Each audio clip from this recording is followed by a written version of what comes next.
I'm coming to you live today where we're going to be drag racing some import compacts, mono e mono, head to head, race of the century. Which one is a superior machine? That's what we're going to be testing today, folks. Lights about to change, getting the RPMs up, and we're off. Left lane has a superior lead. Right lane starts the fishtail, loses control, hits the wall at probably 15 miles an hour, totally smashing his car. You got to remember, folks, winning is winning. It doesn't matter if you win by an inch or a mile. First things first, you do really need to make sure a load is secure. Second thing, the distance in between the lines is about 30 feet. The lines themselves is anywhere from like 10 to 15 feet. He was in the air flying for at least 50 feet. That is just ridiculous. Now, I'm not really sure what's going on here, like if the driver fell asleep or something, but he goes right across the lane and takes out the telephone pole, right in front of a cop too, so there's no line to your insurance.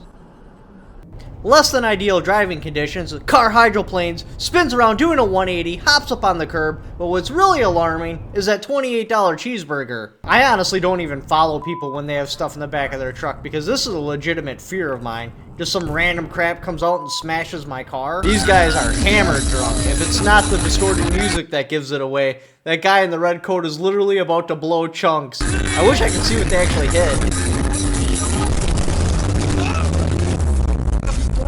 This is just heartbreaking. Drifts it left, drifts it right, hits the curb, pops up, boom! Smokes the tree.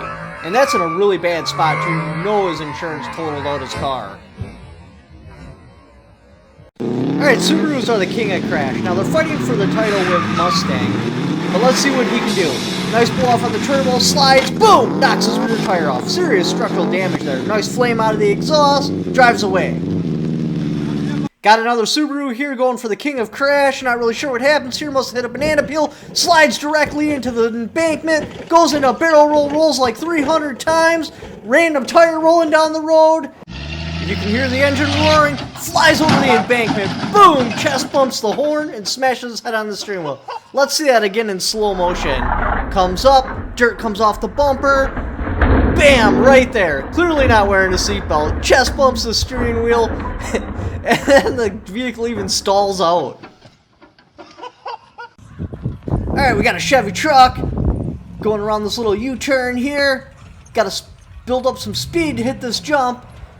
Judging by the way it's going over the bumps, I think he may have some suspension problems. Accelerates, hits the jump, lands kind of hard. Spare tire slams into the back window right in front of a flag that says, "Don't tread on me."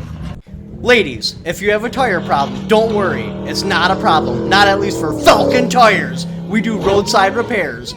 Please, all big-breasted ladies, dial 1-800-FALCON Tires. There's absolutely only one way to tell your girl you love her, and that would be the cartwheel. Oh, shit. Ford Rangers are like those little dogs that bark too much because they go way above and beyond to compensate. Got a Jeep Cherokee staging up for a jump. Boom! Gets there. Look at that beautiful landing.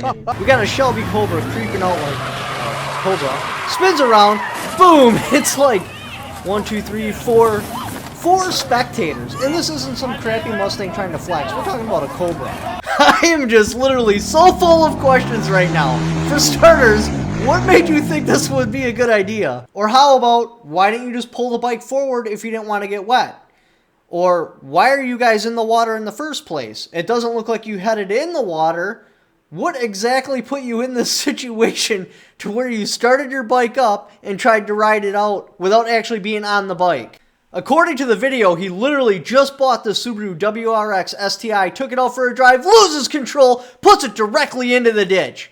Funny side note, when I was looking at buying an STI, the insurance was actually more than the car payment, well over $300. My Charger that has 480 horsepower, just over $100, and that's because the insurance knows if you buy one of these cars, you're gonna crash. Got another Subaru cruising around on some back roads, just having a good old day, you know?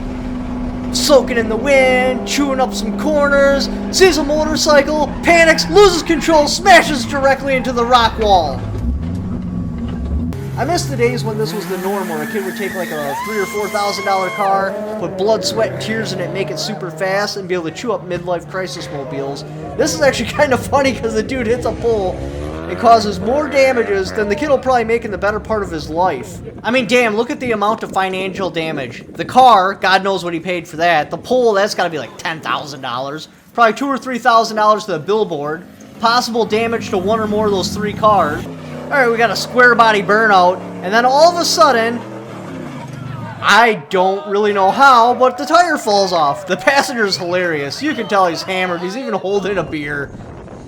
Alright, so what we got here is a donut, and then we're going to hit something called a ninja curb. Now, if you're not familiar with what a ninja curb is, it's a curb that's painted or shaped in such a way where you can't tell it's there. I actually hit one of these ones pulling out of a gas station. Thank God I was driving a truck and it didn't do any damage. But see how you can barely tell there's a curb there because of the way the lines are painted? I figure there's no crash compilation video worth it without having a Mustang crash compilation. Damn, like, look at how he hit that white car. Just smashes it over. Got a Shelby Cobra, loses control, side swipes a truck. And I can assure you, that's not going to buff out. Now, I have a couple of different theories to why Mustangs are now fighting the WRXs to be the king of crash. I believe it's because they're old enough to where they're starting to become affordable. At some point, the insurance rates on them will probably go through the roof to prevent— oh, damn, right in the curb. Prevent kids from getting their hands on them so they stop crashing them. But that'll take some time. At least for the short term, the Subaru WRX is still the king of crash. Wow, that black Mustang's starting to lose it. Doesn't give up. Right into oncoming traffic. I wonder if he actually cleared the cars or if he smashed into them. That was kind of a minor fender bender. Probably damaged the shit out of the Mustang, though. The sun of that beach is kind of getting in his eyes, and he drives it right up on that side of that beach. It's funny because he's still trying to steer off that beach. Damn, that's a real beached boat. You okay, bro? Yeah, bud. Okay. Now, I just want to go ahead and come to this guy's defense, because I used to do the same thing. I would get hammered drunk inside of a boat. Now, I never thought of putting it in a pool. That's a really good idea. We would just sit in the boat on top of the trailer. But yeah, this is the next level.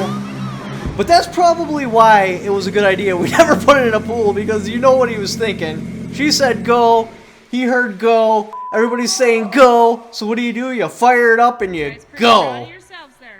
Shut up! All the time with the nagging. You guys think you need anything else to drink? A little H2O. I could use some water. Get in the truck. Near, far, wherever you are. I don't know. I just hope they have the skill of both fitting on a wooden door, because we all know how that story ends if they don't. I don't know if they hit an iceberg or something or exactly what happened, but damn, that's got to be like $1 million right there in the drink. Keep it coming. Yep, that's good. Nice. That's far enough. I hope you guys like this crash compilation video, and if you do like these, definitely hit the like button, subscribe, and leave down in the comments that you want to see more, because these are actually very hard to make and very time consuming. Without your support, there's no videos.